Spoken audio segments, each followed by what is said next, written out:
pemilu kita di luar negeri ini unik. Kalau penyelenggara ad hoc saya baru sekali, jujur. Iya. Kenapa? Karena saya ada trauma, Mbak. Iya. Dan di sana saya pikir itu jumlah WNI-nya itu sedikit. Ternyata puluhan ribu di sana.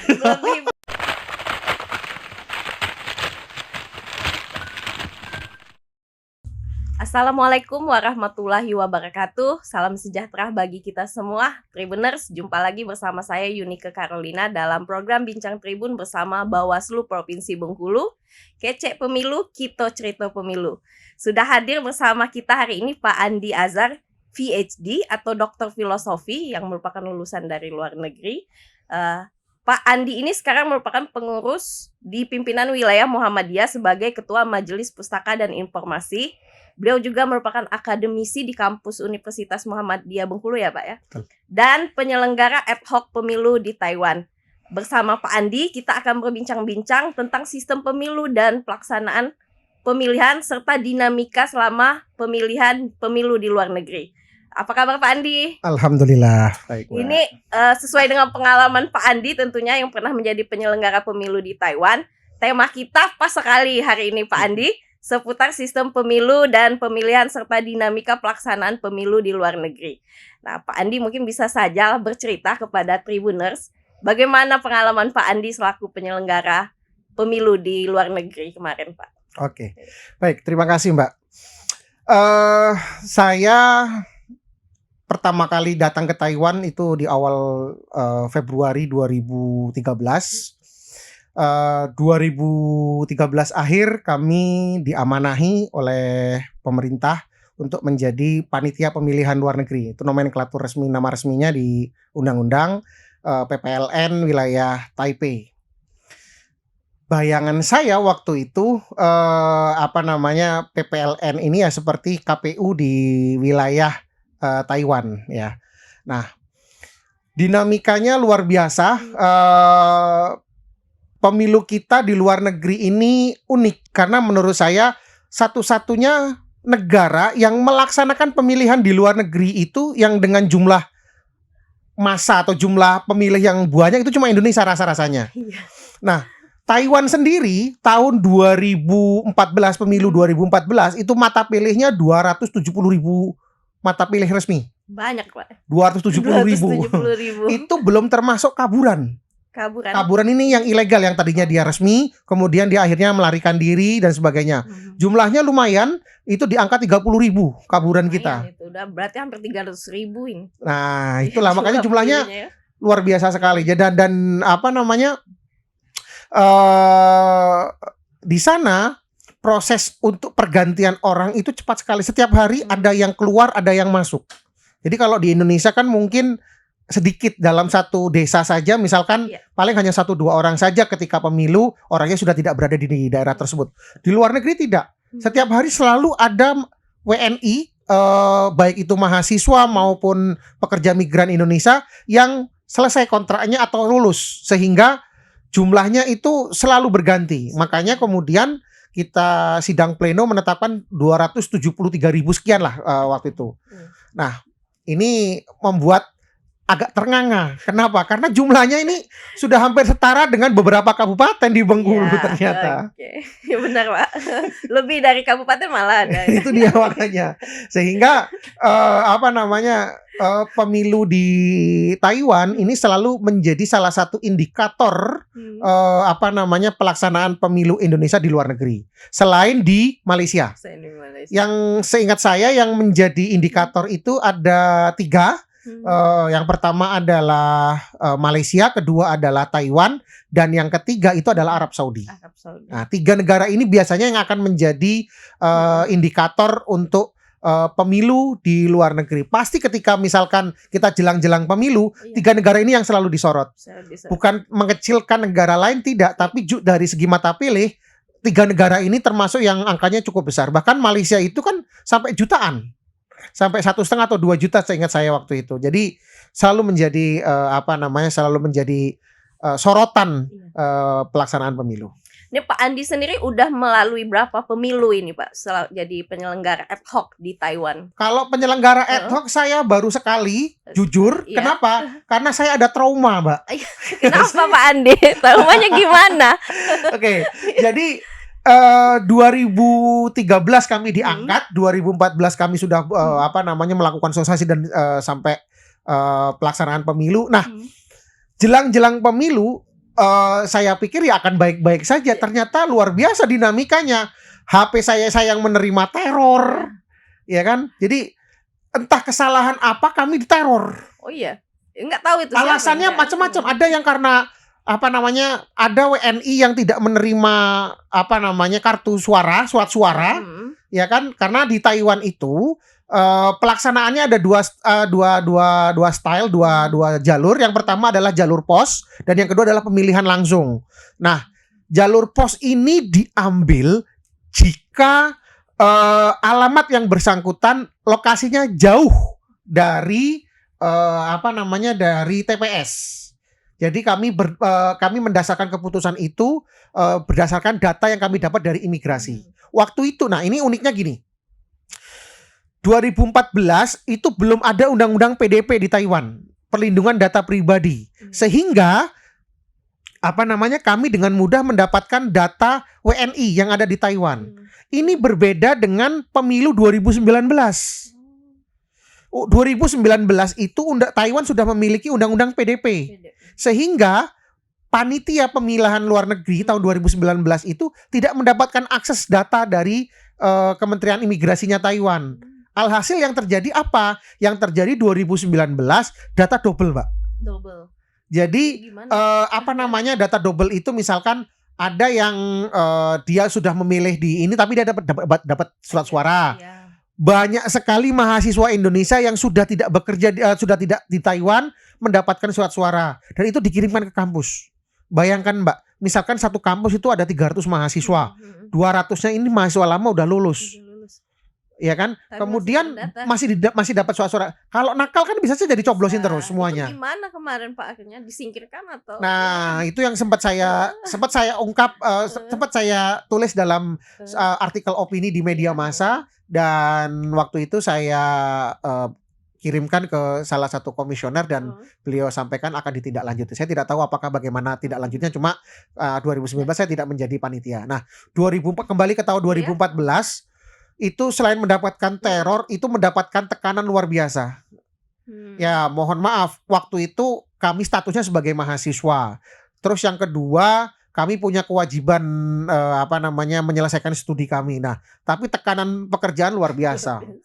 Belum lagi mohon maaf ya, jam kerjanya itu menurut saya juga ini tidak diatur secara detail sehingga kami kelelahan luar biasa. Dan yang menurut saya juga sedikit lebih over itu terkait dengan mekanisme penghitungan suara.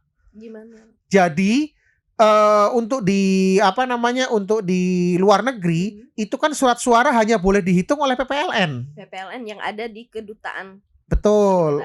Ya. Terutama itu untuk yang surat suara dari jalur pos. Jalur pos. Nah, kalau dia yang TPS kita dibantu oleh teman-teman KPPSLN. Nah, tapi kalau untuk yang jalur pos, jadi yang paling besar porsinya. Seingat saya waktu itu hampir 70% dari suara itu adalah lewat jalur pos. Jadi dari 270.000 itu 70%-nya itu lewat jalur pos dan itu hanya boleh dihitung oleh PPLN. Di mana jumlah anggota PPLN itu cuma 5 orang komisioner ditambah 2 orang sekretariat. 7 dong. 7 orang dan itu harus menghitung hampir 160.000. Wah, banyak. Dan itu kami harus selesai dengan tenggat waktu karena jadi kami harus menghitung itu waktu itu tanggal 14 April kalau saya nggak salah, 14 April 2014 dan itu harus selesai untuk rekapitulasi di Jakarta itu sebelum tanggal 25 atau tanggal berapa saya lupa. Jadi kami hanya punya waktu sekian hari. Sekitar seminggu itu. Betul. Dengan orang cuma 7 orang. Kertas suaranya ada 170 ribuan. Betul. Gitu, kan? Itu gimana Mbak rasanya? saya ingat di kantor itu saya berangkat jam 8 pagi. pulang itu sudah jam 1 atau jam 2 malam. Itu saja selama 1 minggu. Ada yang sakit nggak sih Pak waktu itu? Kalau sudah meriang-meriang sudah ada, tapi gimana? Kalau yang satu sakit pasti akan melambat penghitungannya. Sedangkan kami ditarget untuk Harus selesai. selesai ya Pak.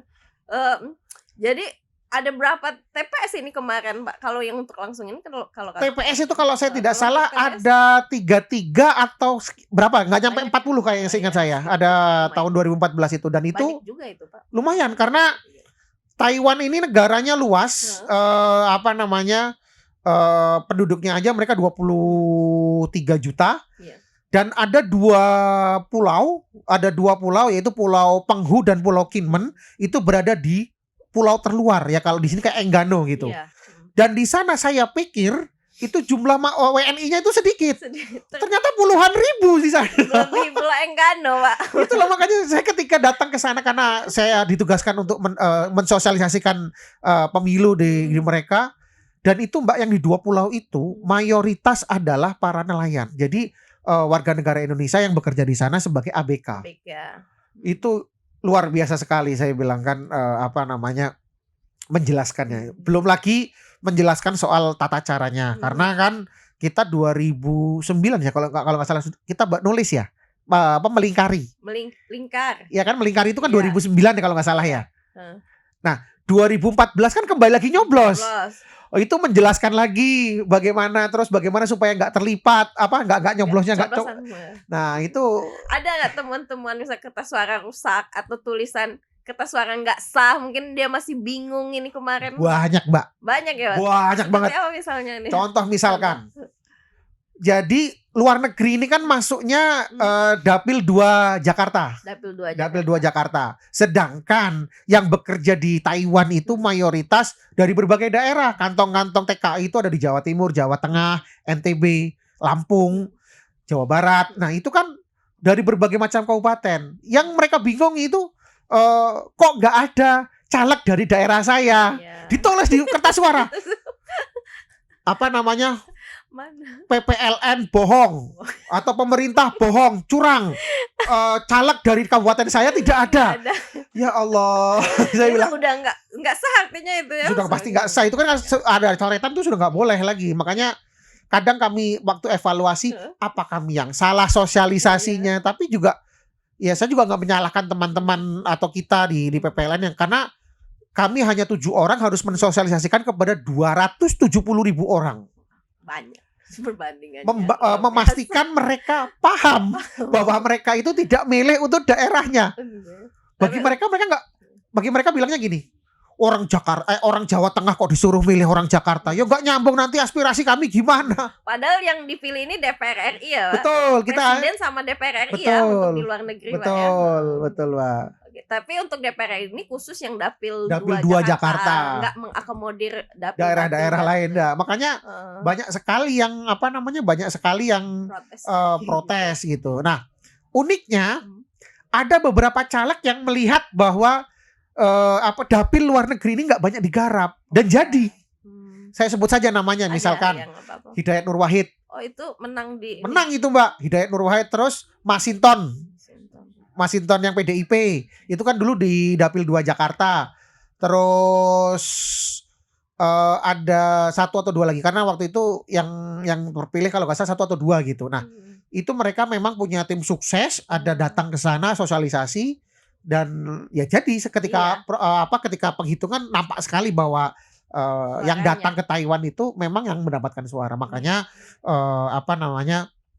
yang bertarung di Dapil 2 Jakarta ini memang yang harus berduit, karena ya seluruh dunia ini dapilnya itu seluruh dunia gitu kan. Bukan hanya Taiwan ya Pak. Betul. Yang mana ada pekerja migran Indonesia itu ada ya. Betul. Ada ya. Oh, ya banyak. Makanya kalau dibilang ini dapil neraka, ya ini neraka dari segi finansial kalau saya bilang. Dapil luar negeri ya. Betul, istilahnya dapil itu. 2. Dapil luar negeri. Nah, ini kan Kalau kita nih pemilihan serentak kita di hari libur kan pasti sama Ya. pemerintah. Nah, gimana kalau itu di luar negeri, termasuk di Taiwan ini, apakah diliburkan juga para pekerja kita? Jadi di sana karena ini kita agenda negara lain, Iya. artinya Taiwan tidak meliburkan. Nah, akhirnya kan undang-undang mengizinkan atau memberikan keleluasaan bagi masing-masing PPLN untuk menentukan kapan waktu yang tepat untuk melaksanakan pemilihan. Tapi penghitungan suaranya harus serentak di Indonesia. Makanya di Taiwan sendiri itu selalu dilaksanakan di hari Minggu.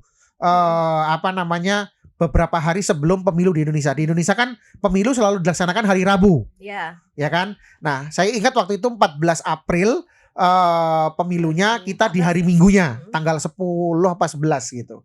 Nah, itu alasannya adalah karena itu adalah hari yang tepat, itu adalah minggu kedua, minggu kedua bulan April. Biasanya para PMI itu kalau dia minggu pertama atau minggu kedua itu hari gajian. Sehingga mereka tuh diizinkan untuk keluar. Nah, sehingga diharapkan partisipasi pemilih itu naik. Nah, itu untuk jalur yang memilih langsung. Kalau jalur yang lewat pos itu dia sudah kami kirimkan hampir mungkin 1 bulan sebelumnya. Beberapa minggu sampai 1 bulan. Ke pemilih langsung. Betul. Itu kami kerjasama dengan pos Taiwan. Jadi lumayan tuh Mbak. Sampai nggak Pak waktu itu? Kalau sampai semua. Sampai ya. Jadi kalau balik. Nah ini gini. Di Taiwan itu pos itu sangat rapih. Beda dengan di Indonesia. Ya mohon maaf kalau di Indonesia mungkin kalau pos masih banyak yang terkendala infrastruktur dan alamat dan sebagainya. Kalau Taiwan kan jelas alamatnya sampai di desa sampai di gunung itu jelas. Sehingga kami ya mudah saja ketika kami kerjasama dengan pos kami kirimkan itu ada bounce back, ada pengiriman balik. Artinya kalau pengiriman balik itu orangnya sudah pindah atau alamatnya tidak benar. Sehingga ya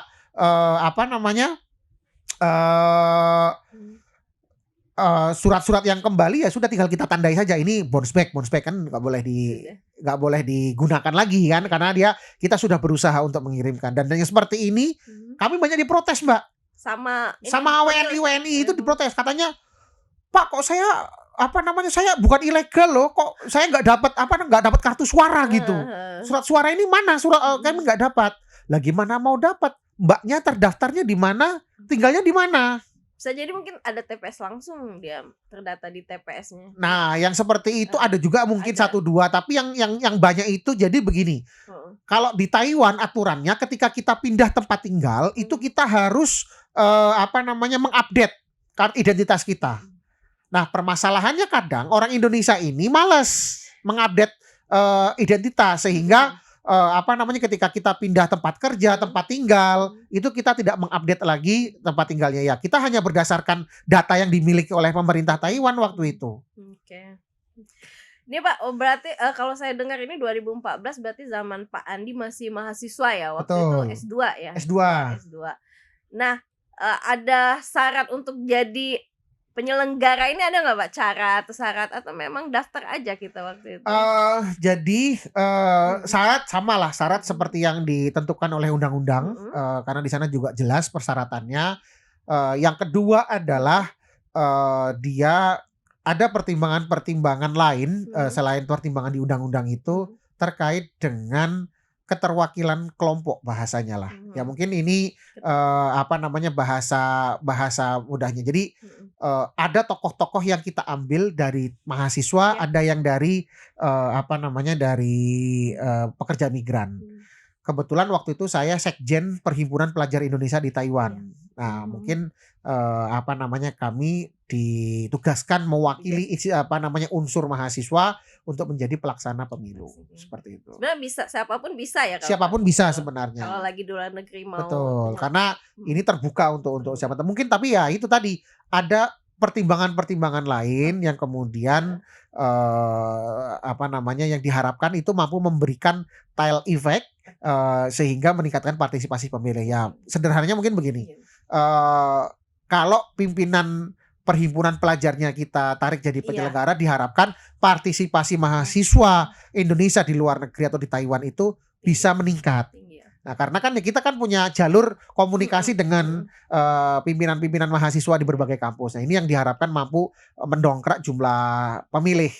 Untuk Seperti itu. partisipasi pemilih kemarin di Taiwan itu lumayan tinggi atau? 2014 itu partisipasi yang surat suaranya yang memilih langsung dan memilih langsung dan melalui pos itu kalau saya tidak salah di angka 40 apa ya waktu itu. Lumayan, Pak. Ya lumayan Artinya karena antusias masyarakatnya. dengan segala keterbatasan yang ada ya kita harus banyak maklum. Memang kalau kita mentarget 70% agak kurang rasional karena mengingat waktu pemilihan yang terlalu sempit untuk sosialisasi. Kemudian yang kedua ada perubahan-perubahan pelaksanaan dari yang tadinya melingkari menjadi mencoblos. Kemudian dari segi dapil itu harus kita menjelaskan. Ini Pak, tadi kita udah berbicara tentang sistem pemilu Indonesia ya di luar negeri.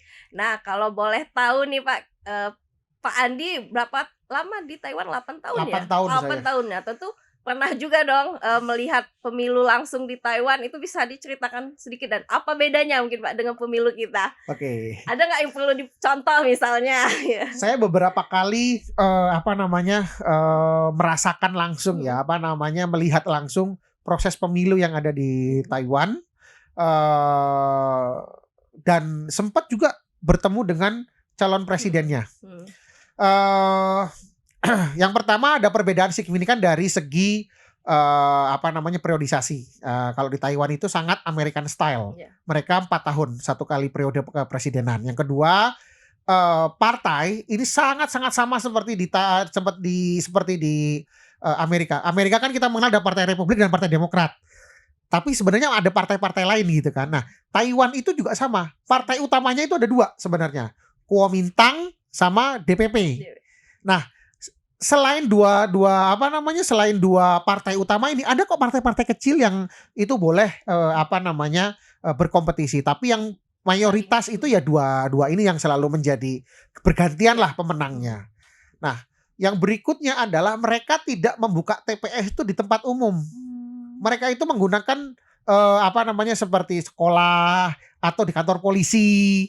Fasilitas publik ya. Nah, jadi fasilitas publik memang yang digunakan. Kalau kita kan ya mohon maaf, kadang ada yang di warung, ada yang di rumah Pak RT gitu. Di sana enggak, di sana memang harus di tempat-tempat publik.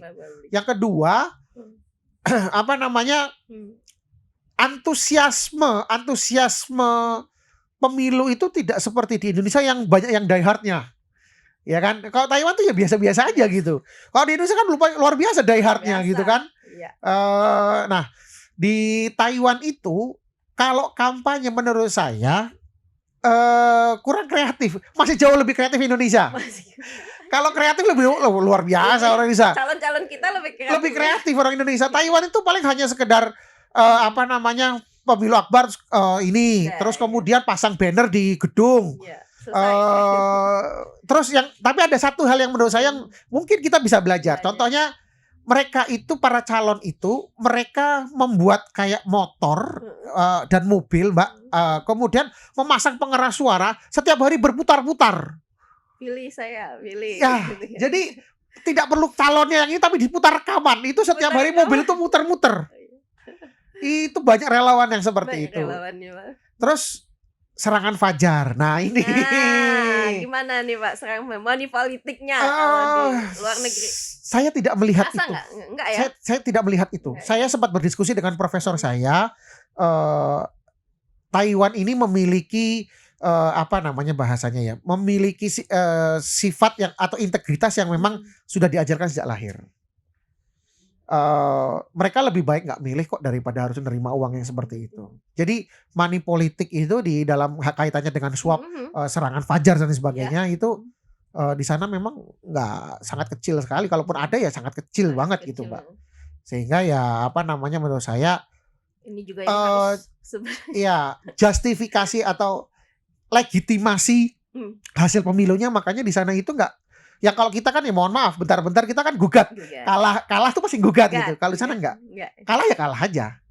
Ketika sudah 1 hari pemilihan dan penghitungannya di sana cepat. Dia sistem coblos juga atau Sama, dia sistem coblos juga. Oh, iya. Belum sampai yang elektronik. Belum ya. Tapi penghitungannya cepat. Cepat. 1 hari itu sudah dapat hasil. Dan yang saya alami ya, yang saya lihat di sana itu saya perhatikan ketika 1 hari sudah keluar pemilihan, misalkan ya si calon presiden A dapat suara 52%, yang satunya 48%. Ya udah langsung gentle. Langsung. Selamat gitu, Mbak. Gitu ya. Jadi nggak kayak kita, ini kan selalu ditunda, ada gugatan ke MK gitu kan. Ya, kita tunggu dulu. Memang dari segi kematangan demokrasi, saya melihat Taiwan jauh lebih matang. Ya, tapi dari segi kreativitas jangan diragukan. Sangat kreatif, Mbak, sangat kreatif sekali. Iya. Ini yang nilai plusnya dari Indonesia. Sekali Pak Andi berbagi tentang pengalamannya. Ini Pak, ada pesan terakhir atau closing statement untuk Tribuners. Coba ada. Silakan disampaikan terkait dengan pemilu yang kemarin ataupun yang akan datang. Oke, pemilu ini adalah kontestasi 5 tahunan. Ini sebagai cara kita untuk memilih pemimpin, memilih wakil. Jangan jadikan pemilu ini sebagai sebagai pemicu kita untuk berkonflik, pecah, kemudian atau bermusuhan. Ya, pemilu hanya sekedar kontestasi biasa. Yang namanya kontestasi pasti ada yang menang, ada yang kalah, ada yang terpilih, ada yang tidak terpilih. Ya, itu anggap itu sebagai sebuah hal yang wajar dalam dunia demokrasi yang memang kita sudah kita sudah sepakat bahwa Indonesia memilih jalan sebagai negara demokrasi. Ya, sebagai sebuah negara demokrasi tentu pemilu adalah ya bahasanya hajatan 5 tahunan lah, hajatan biasa kayak kita kalau misalkan ya nikahan biasa gitu. Artinya sesuatu yang biasa kita anggap. Jangan jadikan kemudian mentang-mentang calonnya tidak terpilih akhirnya musuhan dengan keluarga, dengan teman. Jangan jadikan seperti itu. Kita perlu belajar terus meningkatkan kematangan kita dalam berdemokrasi. Kematangan demokrasi bisa didapat dari pengalaman, bisa juga belajar dari pengalaman orang lain. Karena bagaimanapun kita nih yang muda, kitalah yang nantinya yang akan ada di sana. Artinya dalam artian kita yang akan ada berada di puncak dalam sebuah siklus kehidupan kan selalu berputar. Yang tua yang saat ini ada sebagai yang memimpin atau kita yang diutamakan, nanti suatu saat kita yang akan menggantikan. Nah, tentu sebelum kita mungkin nanti suatu saat ada teman-teman di sini yang berkesempatan menjadi calon anggota legislatif, calon kepala daerah atau bahkan mungkin calon presiden gitu kan.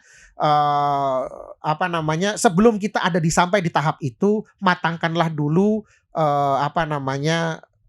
ego kita, matangkan dulu pemahaman kita terhadap proses demokrasi. Apapun itu sebenarnya ujung-ujung dari demokrasi, proses pemilihan dalam demokrasi ini adalah untuk bersama-sama memajukan daerah dan mensejahterakan masyarakat. Jadi teman-teman sekalian, jadikan pemilu ini sebagai wadah kita untuk mencari, untuk memunculkan, untuk memilih calon-calon terbaik yang nanti akan memimpin kita untuk memajukan dan mensejahterakan masyarakat. Demikian, Mbak. Baik, sudah Pak Andi, sudah panjang ngobrolan kita ini tentang seputar pemilu di luar negeri. Baik Tribuner, itu tadi bincang kita bersama Pak Andi Azhar tentang sistem pemilu dan pemilihan serta dinamika pelaksanaan pemilu di luar negeri. Bincang yang seru karena ya Pak Andi ini menceritakan pengalamannya sebagai penyelenggara ad hoc pemilu di luar negeri. Saya Yunike Carolina selaku host pamit undur diri. Sampai jumpa di program Bincang Tribun selanjutnya. Assalamualaikum warahmatullahi wabarakatuh. Waalaikumsalam warahmatullahi wabarakatuh.